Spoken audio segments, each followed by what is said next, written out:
News 9 టుడేకి స్వాగతం. నా పేరు విజిత. ముందుగా బులెటిన్ లో హెడ్లైన్స్. బులెటిన్ లో షార్ట్ బ్రేక్. Welcome back. పాఠశాల విద్యాశాఖపై క్యాంపు కార్యాలయంలో సీఎం శ్రీ వైఎస్ జగన్ సమీక్ష. నాడు నేడు కింద పనులు పూర్తి చేసుకున్న స్కూళ్లపై ఆడిట్ చేయాలంటూ గతంలో సీఎం ఆదేశాల మేరకు ఆడిట్ నిర్వహించిన అధికారులు.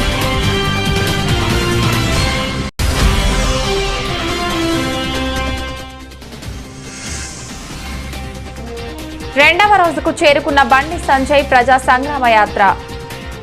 చంద్రగిరి నగర్ నుంచి ప్రారంభమైన బండి సంజయ్ పాదయాత్ర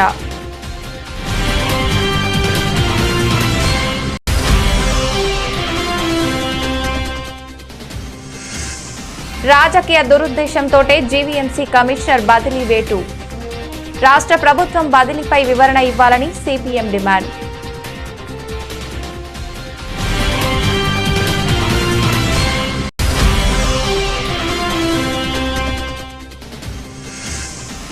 అర్హులైన ప్రతి ఒక్కరికి ప్రభుత్వ సంక్షేమ పథకాలు అందించడమే తమ ప్రభుత్వ లక్ష్యం. గడప గడపకు మన ప్రభుత్వం కార్యక్రమంలో తెలిపిన ఎమ్మెల్యే రమణమూర్తిరాజు.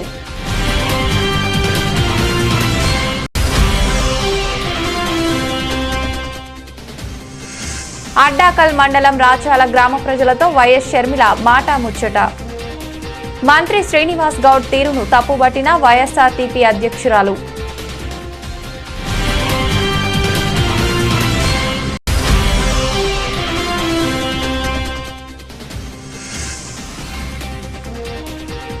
జాన్ విక్ అంటున్నారు అభిమానులు.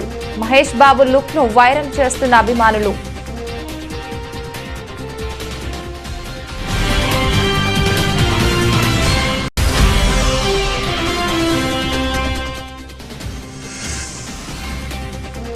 లాభాల్లో స్టాక్స్ 60,000 పాయింట్లను అధిగమించిన సెన్సెక్స్.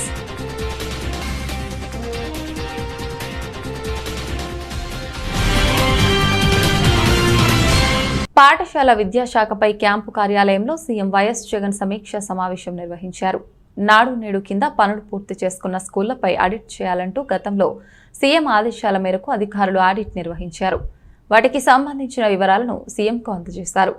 స్కూళ్లలో కల్పించిన సౌకర్యాల్లో ఎదురైన సమస్యలను గుర్తించామని వాటికి సంబంధించి వెంటనే చర్యలు కూడా తీసుకుంటున్నట్లు అధికారులు తెలిపారు. ఈ సందర్భంగా సీఎం వైఎస్ జగన్ మాట్లాడుతూ నాడు నేడు కింద పనులు పూర్తి చేసుకున్న స్కూళ్లపై నిరంతరం ఆడిట్ చేయాలని ఆదేశించారు. ప్రతి నెలకొకసారి ఆడిట్ చేయాలన్నారు. స్కూళ్లకు కల్పించిన సౌకర్యాలు బాగున్నాయా లేదా అన్నది పరిశీలన చేయాలన్నారు.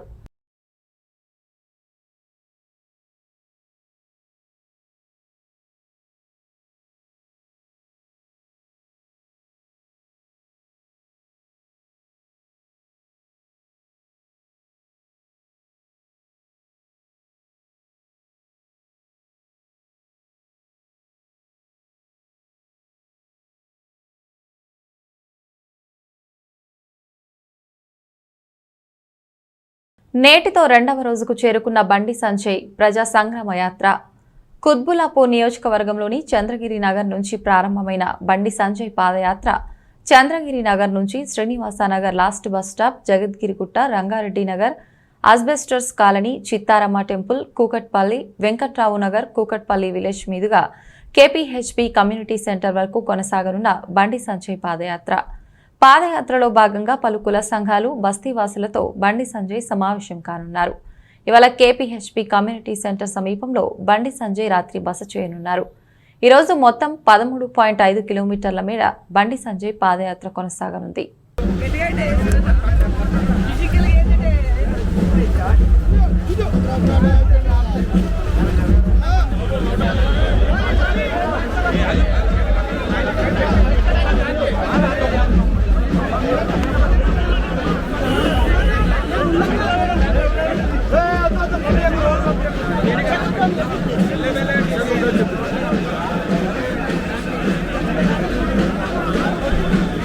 అడ్డాకల్ మండలం రాచాల గ్రామ ప్రజలతో వైఎస్ షర్మిల మాటా ముచ్చట నిర్వహించారు. ఈ సందర్భంగా ఆమె మాట్లాడుతూ ఈ రాచాల మంత్రి శ్రీనివాస్ గౌడ్ ఊరట. కనీసం ఈ గ్రామానికి రోడ్డు కూడా లేదట. మంత్రి అయ్యాక ఊరిని మరిచిపోయాడట. డబ్బులు సంపాదన మీద ఉన్న సోయి ఈ మంత్రులకు సొంత వీళ్ల మీద ఉండదని ఆమె మండిపడ్డారు. ఈ మంత్రికి అసలు రాచాల గ్రామమే అంటే ఇష్టం లేదట. గట్లుంటది ఈ మంత్రుల తీరని ఆమె దుయ్యబట్టారు. ఈ పాలమూరుపై వైఎస్ఆర్కి ఉన్న ప్రేమ ఎవరికీ లేదు. వలసల జిల్లా అని ప్రాజెక్టులు కట్టించి నీళ్లు తెచ్చారు. పాలమూరును శస్యశ్యామలం చేశారు. వ్యవసాయం వైఎస్ఆర్ హయాంలో పండుగ. నిరుద్యోగుల కోసం ఎన్నో నోటిఫికేషన్లు వేశారు. ఇప్పుడు 8 ఏళ్లుగా సీఎం నోటిఫికేషన్లు ఇవ్వటం లేదు. ఈ జిల్లా మంత్రి అంటున్నాడు హమాలి పని చేసుకోవాలి అంట. ఈయన మంత్రి పదవి దర్జాగా అనుభవించవచ్చు, నిరుద్యోగులు మాత్రం హమాలి పని చేసుకోవాలా అని ప్రశ్నించారు. మీ ఓట్ల కోసమే వస్తున్నాడు. అసలు ఎలక్షన్లు లేకపోతే కేసీఆర్ ఎప్పుడైనా కనిపిస్తున్నాడా? ఏం చేస్తున్నాడు? ఇప్పుడు రాజ్యాలు వెళ్తాడట, ఢిల్లీకి పోయాడు, లేకపోతే కర్ణాటక పోయాడు, ఇంకో చోటికి పోయాడు. అమ్మకు అన్నం పెట్టాడు కానీ పిన్నమ్మకు బంగారు గాజులు చేయిస్తానన్నాడట ఒకడు. మన రాష్ట్రంలో రైతులు చచ్చిపోతున్నారు, నిరుద్యోగులు చచ్చిపోతున్నారు. ఇక్కడ ఆదుకోమంటే ముఖ్యమంత్రిగా ఇక్కడ ఆదుకునేది లేదు కానీ దేశాలు వెళ్తాడట ఇప్పుడు కేసీఆర్ సార్. ఎవరు పిలిచారు ఈయనని? బంగారం లాంటి రాష్ట్రాన్ని నాశనం చేశాడు, ఇప్పుడు దేశాన్ని కూడా నాశనం చేస్తాడట. ఈ దరిద్రం మనకు సరిపోలేదని ఇప్పుడు దేశం మీద పడ్డాడు సారు. ఎవరు అడిగారు? ఇంట గెలిచి కదా రచ్చ గెలవమన్నారు. బాగుందా తెలంగాణ? ప్రజలు బాగున్నారా? రైతులు బాగున్నారా? ఆలోచన చేయండి. కేసీఆర్ ఎప్పుడు వచ్చినా ఓట్ల కోసమే వస్తున్నాడు. ఎలక్షన్లు అప్పుడు వస్తున్నాడు, మంచి మంచి మాటలు చెప్తున్నాడు, గాడి దగ్గర రంగు పూస్తున్నాడు, ఇదే ఆవు అని నమ్మిస్తున్నాడు. మనమంతా నమ్ముతున్నాం, ఓట్లు వేస్తున్నాం, ఓట్లు వేయించుకొని ఆయన వెళ్ళిపోతున్నాడు. పెద్ద పెద్ద ఫార్మ్ హౌస్లలో మళ్ళీ హాయిగా బతుకుతున్నారు వాళ్ళు. మళ్ళీ తిరిగైనా చూస్తున్నాడా కేసీఆర్ సారు? ఏరు దాటేంత వరకే ఓడమల్లన్న, ఏరు దాటినాక బోడమల్లన్న బోడిగుండు.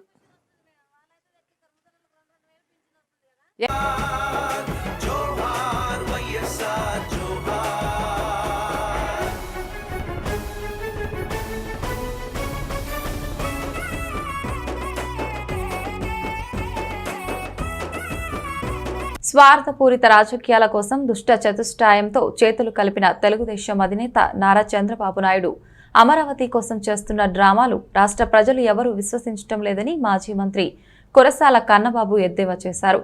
అమరావతిలో 1000 రోజులుగా రాజధాని కోసం రైతులు దీక్షలు చేస్తున్నట్టుగా ఎల్లో మీడియా చేస్తున్న ప్రచారంలో వాస్తవం లేదన్నారు. తన వాళ్ల సంక్షేమం కోసం పాటుపడే చంద్రబాబు నాయుడు రాష్ట్రాన్ని నాశనం చేసే దిశగా కదులుతున్నారని, రాష్ట్రాన్ని అప్రతిష్ట పాలు చేసే విధంగా చంద్రబాబు నాయుడు వ్యవహరిస్తున్నారని, ఆ పన్నాగాలను తాము తిప్పికొడతామని మాజీ మంత్రి కాకినాడ రూరల్ ఎమ్మెల్యే కురసాల కన్నబాబు వివరించారు. తెలుగువారి ఆత్మగౌరవం దెబ్బతినేలా జరిగిన రాష్ట్ర విభజన తర్వాత ముఖ్యమంత్రిగా బాధ్యతలు చేపట్టిన చంద్రబాబు నాయుడు రాష్ట్రాన్ని నిర్వీర్యం చేశాడని విమర్శించారు. అందరికీ నమస్కారం. ఈరోజు ఈ రాష్ట్రంలో జరుగుతున్న కొన్ని పరిణామాల మీద మీ అందరితో మాట్లాడాలని చెప్పి మీ ముందుకు రావడం జరిగింది. మీకు తెలుసు, ప్రతి రాష్ట్రానికి కొన్ని అదృష్టాలు, కొన్ని దురదృష్టాలు ఉంటాయి. ఈ రాష్ట్ర ప్రజల దురదృష్టం ఏంటంటే పూర్తిగా స్వార్థం కోసం, పూర్తిగా తన కోసం మాత్రమే రాజకీయాలు చేస్తూ రాష్ట్ర భవిష్యత్తు ఏమైపోయినా పర్వాలేదనే చంద్రబాబు నాయుడు లాంటి ఒక నాయకుడు ఈ రాష్ట్రంలో ఉండడం అనేది ఈ రాష్ట్ర ప్రజలు చేసుకున్న దురదృష్టం. చాలా రోజుల నుంచి మనం చూస్తూ ఉన్నాం. 2014లో చాలా దురదృష్టకరమైన పరిణామాల మధ్య ఈ రాష్ట్ర విభజన జరిగింది.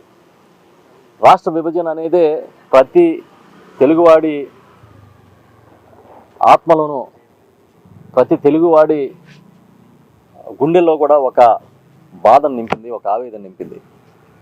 ఈ రాష్ట్రానికి ఒక రాజధాని లేని పరిస్థితి ఏర్పడింది. ఈ రాష్ట్రంలో అభివృద్ధి లేకుండా అభివృద్ధి అంతా తీసుకెళ్ళి హైదరాబాద్లో కుప్పలాగా పోసామని చెప్పి ఆవేదన పడుతున్న తరుణంలో ఈ రాష్ట్రం విడిపోయి అగమ్య గోచరంగా ప్రజలు గడప గడపకు మన ప్రభుత్వం కార్యక్రమమే ప్రజా సమస్యలు పరిష్కరించడం, సంక్షేమ పథకాలు బుక్లెట్ ద్వారా ప్రజలకి అందించడం, స్థానికంగా ఉన్న సమస్యలపై ప్రత్యేక దృష్టి సారించడం, మరలా వారం తర్వాత వచ్చిన సమస్యలపై రివ్యూ ఏర్పాటు చేయటమని విజయవాడ సెంట్రల్ ఎమ్మెల్యే మల్లాది విష్ణు, ఎన్టీఆర్ జిల్లా కలెక్టర్ ఢిల్లీ రావు తెలిపారు.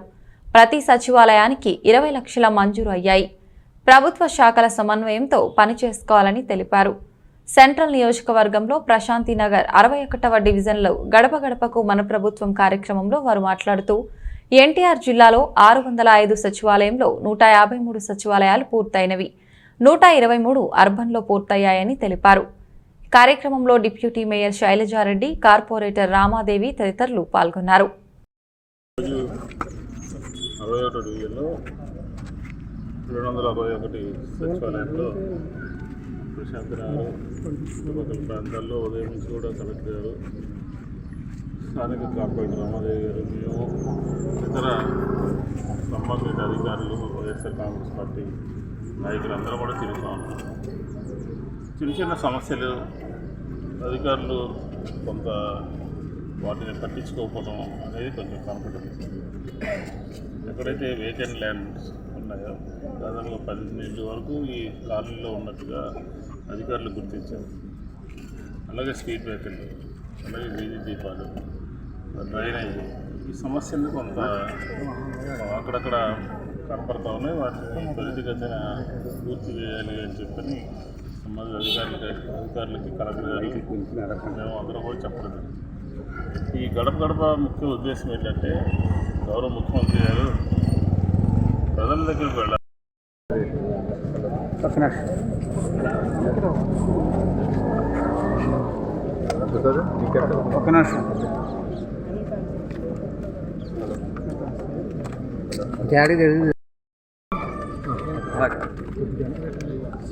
ఈరోజు గడప గడపకు మన ప్రభుత్వంలో భాగంగా సెంట్రల్ నియోజకవర్గంలో 61వ డివిజన్కి రావడం జరిగింది. ప్రశాంత్ నగర్కి గౌరవ MLA and planning board vice chairman అయినటువంటి మల్లాది విష్ణు గారికి, స్థానిక కార్పొరేటరు, ఇతర అధికారులు అందరం కూడా అనేటువంటిది సుమారుగా 1 గంట అనేటువంటి ఇంటింటికి అనేటువంటి వెళ్ళి చూడడం జరిగింది.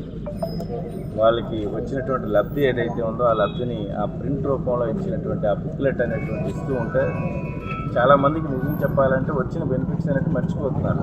ఇదిగో మీకు ఈ విధంగా బెనిఫిట్ వస్తుంది అనుకున్నంటే అది చాలా ఉపయోగంగా ఉంది. ఆ ప్రింట్ అనేటువంటిది మీకు వచ్చినట్టు లబ్ధి ఇది అనుకొని చెప్పేసి అది చాలా వరకు మేజర్ గ్రివెన్సెస్ అయితే ఇక్కడ ఏమీ రాలేదు. కొంతమంది ఎలా అనుకోనంటే పెన్షన్స్ అనేటువంటి ఆగిపోయినాయి.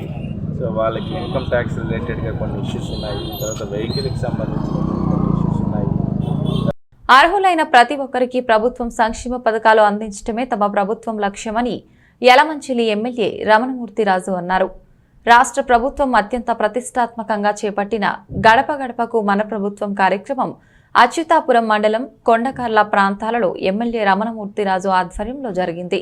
ఈ సందర్భంగా రమణమూర్తిరాజు గ్రామంలో పర్యటించి ప్రజల సమస్యలను అడిగి తెలుసుకున్నారు. అనంతరం మీడియాతో మాట్లాడుతూ అర్హులైన అందరికీ తమ ప్రభుత్వం అందిస్తున్న సంక్షేమ పథకాలు చేరువ చేసేందుకే ఈ కార్యక్రమం చేపట్టామన్నారు.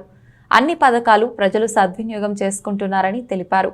అక్కడక్కడ వారి వ్యక్తిగత సమస్య వలన పథకాలు మంజూరు కాలేదని వాటిని పునఃపరిశీలన చేసి మంజూరు చేయాలని అధికారులకు సూచించామన్నారు. కార్యక్రమంలో స్థానిక అధికారులు, వైసీపీ నాయకులు పాల్గొన్నారు.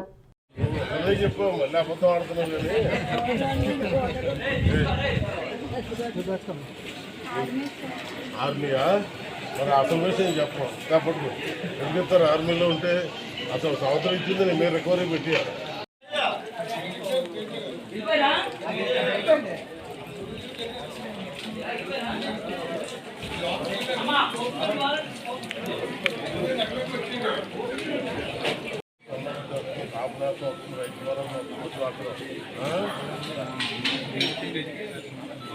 పడుతుంది కొద్ది రాసి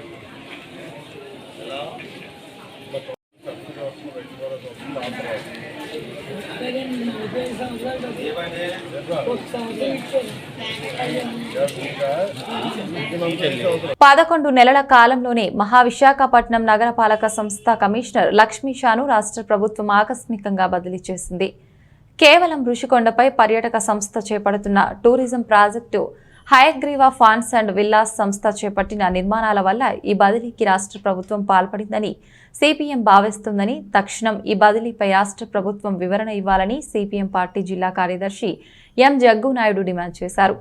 మంగళవారం ఉదయం సిపిఎం జిల్లా కార్యాలయంలో ఏర్పాటు చేసిన మీడియా సమావేశంలో ఆయన మాట్లాడుతూ, గత కొంతకాలంగా రుషికొండలో రాష్ట్ర ప్రభుత్వం పర్యాటక సంస్థ పేర చేపట్టిన నిర్మాణాలు తీవ్ర వివాదాస్పదంగా కొనసాగుతున్నాయి.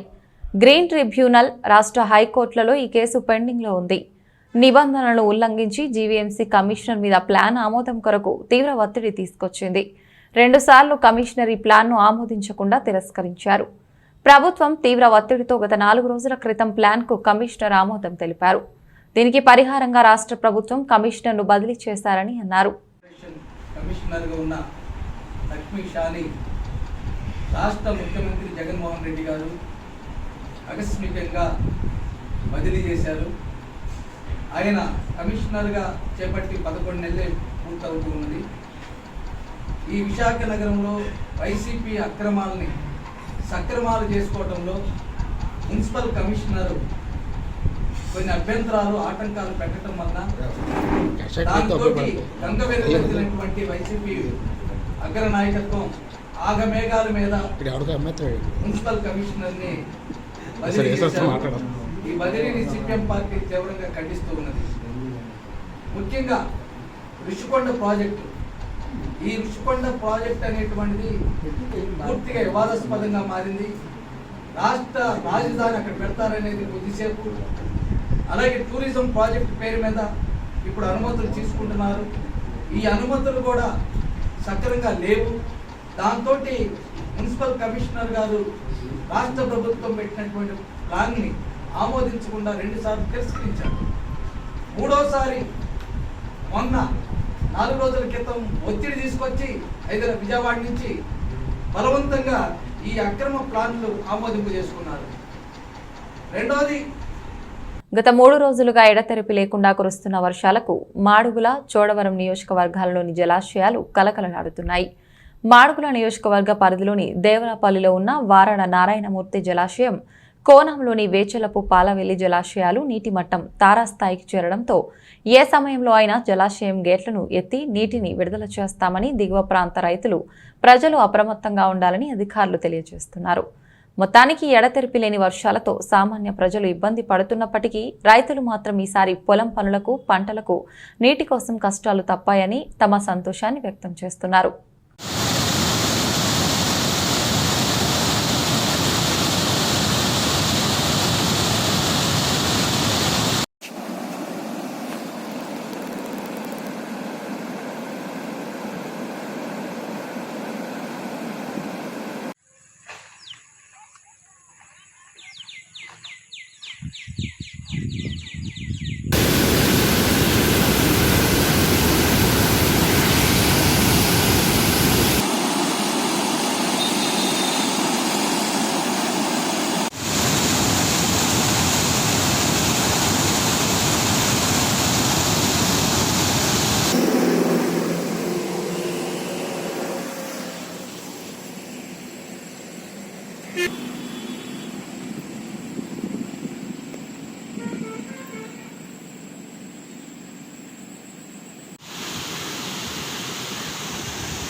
తెలంగాణలో ప్రజా సమస్యలు తెలుసుకుంటూ వైఎస్ షర్మిల చేస్తున్న ప్రజా ప్రస్థానం పాదయాత్ర 151వ రోజు సైతం దేవరకద్ర నియోజకవర్గంలో కొనసాగుతుంది. అడ్డాకల్, మూసా మండలాల పరిధిలోని దుబ్బపల్లి, పొన్నాకల్ క్రాస్, చెన్నంపల్లి, దాసరిపల్లి గ్రామాల మీదుగా షర్మిల పాదయాత్ర చేశారు.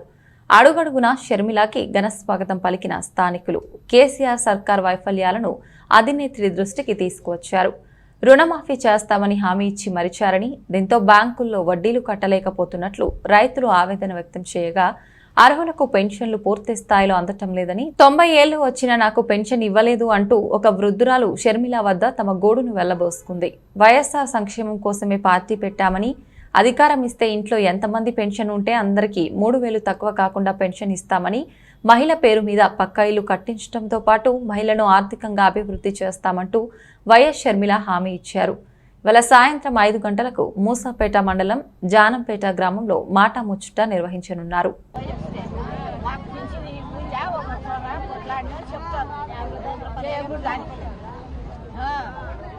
ఇట్లా మాకు పింఛన్ కాదు, అందరికి సోరలకు పింఛన్ ఉంది, పింఛన్ లేదు, ఇస్తలేరు. మరి ఇస్తుంటే ఎవరైనా వద్దారా? ఇస్తలేరు, ఇస్తలేరు, రానియారు, చెప్తారు ముందర పై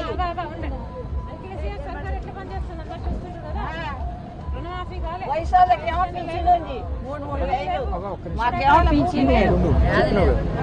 మీ అందరూ ఆశీర్వదించండి రాజశేఖర్ బిడ్డను. మళ్ళీ రాజశేఖర్ పాలన రావాలి, మళ్ళీ ఇల్లు రావాలి, పెన్షన్ రావాలి, ఉద్యోగాలు రావాలి. మళ్ళీ మాకు పింఛన్ చేస్తే ఇస్తాం. చేస్తే కదా మీరు అవకాశం ఇస్తే అవకాశం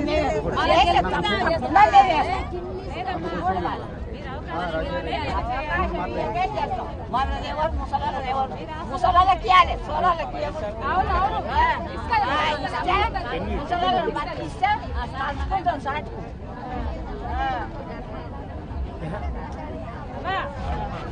ఆశీర్వదించండి.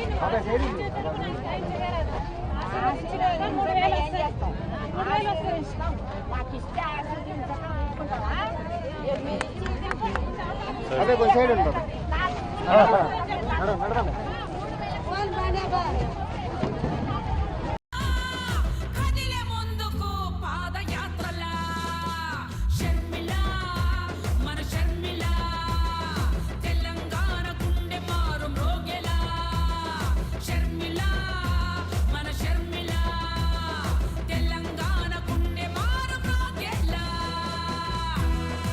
జాతి నిర్మాణంలో ముస్లింల పాత్ర కీలకం.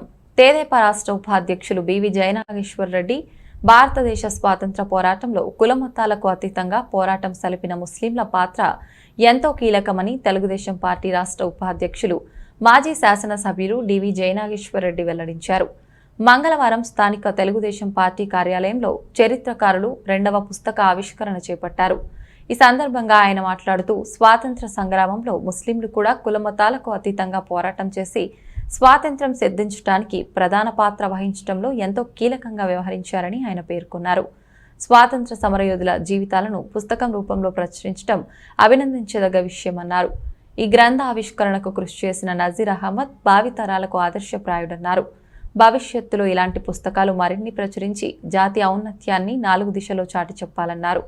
ఈ పుస్తకాలను చదివిన వ్యక్తులు పుస్తకాన్ని రచించిన గ్రంథకర్తకు ఎల్లవేళలా రుణపడి ఉండాలని సూచించారు. అనంతరం చరిత్రకారులకు పుస్తకాన్ని ఆవిష్కరించి సంస్థ సభ్యులకు అందజేశారు.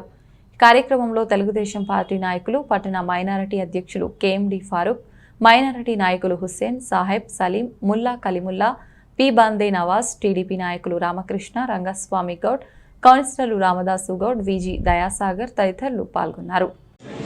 తీసుకున్నా అప్పుడే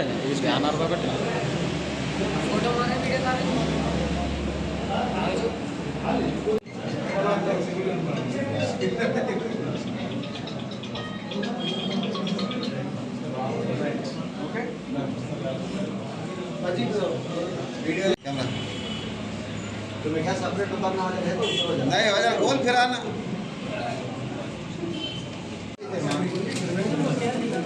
అమరావతి విషయంలో కోర్టు తీర్పును కూడా అమలు చేయని సీఎం ఉన్నారంటే అది జగన్ మాత్రమేనని మంత్రి బండారు సత్యనారాయణమూర్తి అన్నారు. ఒక రైతు బిడ్డగా అమరావతి రైతులకు స్వాగతం పలుకుతాను. అన్నం తిన్న ప్రతి ఒక్కరూ అమరావతి రైతుల త్యాగాన్ని గుర్తించాలి. హైకోర్టు తీర్పు ప్రతికూలంగా మీకు వచ్చినప్పుడు సుప్రీంకోర్టుకు ఎందుకు వెళ్లలేదు? 3 రాజధానుల బిల్లులు ఉపసంహరించుకున్నప్పుడు స్పీకర్ సంతకం పెట్టిన విషయం మర్చిపోయారా అని ప్రశ్నించారు. ఉత్తరాంధ్రలో 3 ఏళ్లలో ఒక ఇరిగేషన్ ప్రాజెక్టు, ఒక రోడ్డు ప్రాజెక్టు తెచ్చారా? జగన్ ఒక మూర్ఖుడు, ఆయన మీ నాయకుడు. ఉత్తరాంధ్రలో ఇది సాధించామని ఒక ప్రాజెక్టు చెప్పండి అని ఆయన ప్రశ్నించారు. ఈ మంత్రులు ఏం పీకుతున్నారు? ఉత్తరాంధ్ర అభిమానం చెప్పేస్తారు మీరు అందరూ. మరి అభిమానుడు ఏం తెచ్చారు మీరు? ఉన్నారు నాకు చెప్పంటావా?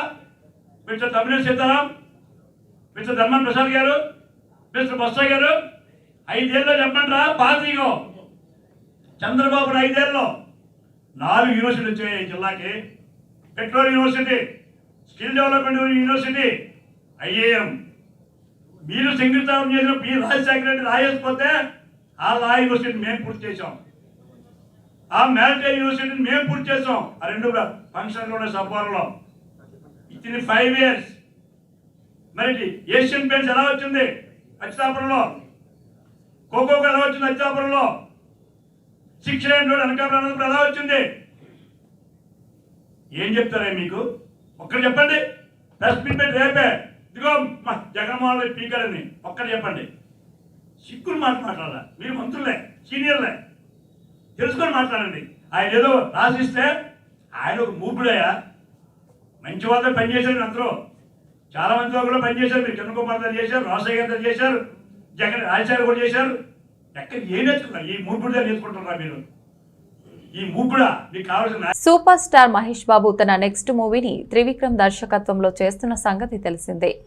SSMB 28గా పిలుచుకుంటున్న ఈ సినిమా షూటింగ్ తాజాగా ప్రారంభమైంది. నమ్రతా శిరోద్కర్ ఇంతకు ముందే మహేష్ కొత్త లుక్ను సోషల్ మీడియాలో షేర్ చేశారు. అభిమానులు ఆ పిక్ను తెగ వైరల్ చేశారు. అంతేకాదు మహేష్ సరికొత్త అవతారాన్ని జాన్ విక్ హాలీవుడ్ మూవీలోని కిను రీవ్స్తో పోల్చడం మొదలుపెట్టారు. మ్యాట్రిక్స్ మూవీతో హాలీవుడ్లో సెన్సేషన్ క్రియేట్ చేశాడు కిను రీవ్స్. ఆ ఫ్రాంచైజీలో మొత్తం 4 సినిమాలు రాగా అవన్నీ సూపర్ హిట్ అయ్యాయి. అలాగే జాన్ విక్ యాక్షన్ మూవీ సైతం 3 భాగాలుగా విడుదలై అవి కూడా సూపర్ హిట్ అయ్యాయి. ప్రొఫెషనల్ కిల్లర్ అయిన జాన్ విక్ క్రైమ్ సిండికేట్ రూల్స్కు విరుద్ధంగా ప్రవర్తించి నేరస్తులందరికీ తనే టార్గెట్గా మారతాడు. ఆ క్రమంలో వారి నుంచి అతడు ఎలా బయటపడతాడు అన్నదే 3 భాగాల కథాంశం. ఇందులో జూలపాల జుట్టుతో అగ్రెసివ్గా కనిపిస్తాడు కిను రీవ్స్. తాజాగా బయటకొచ్చిన మహేష్ బాబు కూడా అచ్చంగా అలాగే ఉండటంతో అభిమానులు దాన్ని తెగ వైరల్ చేస్తున్నారు.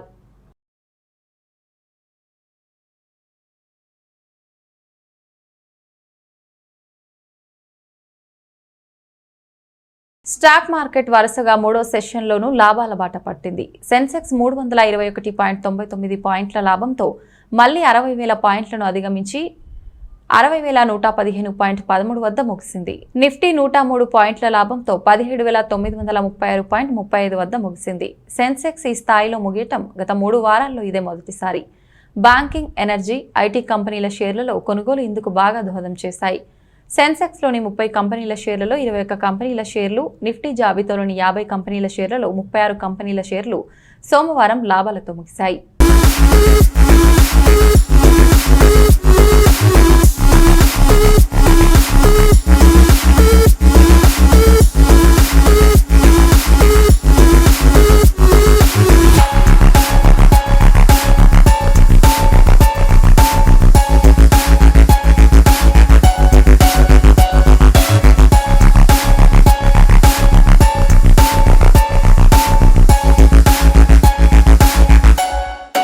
బులెటిన్ ముగించే ముందు హెడ్లైన్స్ మరొకసారి. పాఠశాల విద్యాశాఖపై క్యాంపు కార్యాలయంలో సీఎం శ్రీ వైఎస్ జగన్ సమీక్ష. నాడు నేడు కింద పనులు పూర్తి చేసుకున్న స్కూళ్లపై ఆడిట్ చేయాలంటూ గతంలో సీఎం ఆదేశాల మేరకు ఆడిట్ నిర్వహించిన అధికారులు.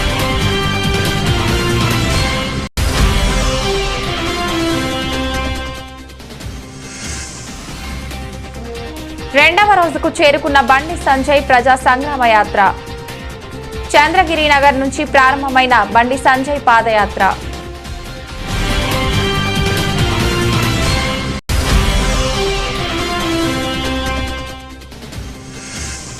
రాజకీయ దురుద్దేశంతోటే జీవీఎంసీ కమిషనర్ బదిలీ వేటు. రాష్ట్ర ప్రభుత్వం బదిలీపై వివరణ ఇవ్వాలని సిపిఎం డిమాండ్.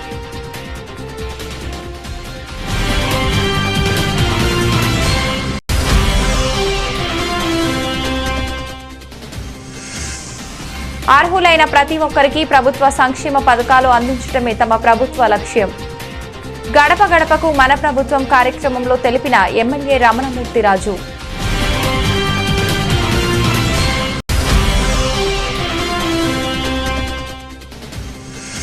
అడ్డాకల్ మండలం రాచాల గ్రామ ప్రజలతో వైఎస్ షర్మిల మాటా ముచ్చట. మంత్రి శ్రీనివాస్ గౌడ్ తీరును తప్పుబట్టిన వైఎస్ఆర్టీపీ అధ్యక్షురాలు.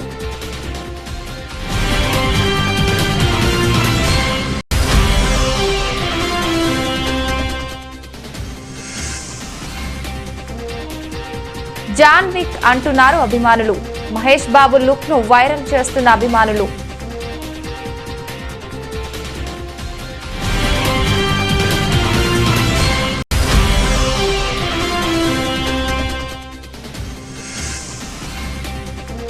లాభాల్లో స్టాక్స్ 60,000 పాయింట్లను అధిగమించిన సెన్సెక్స్.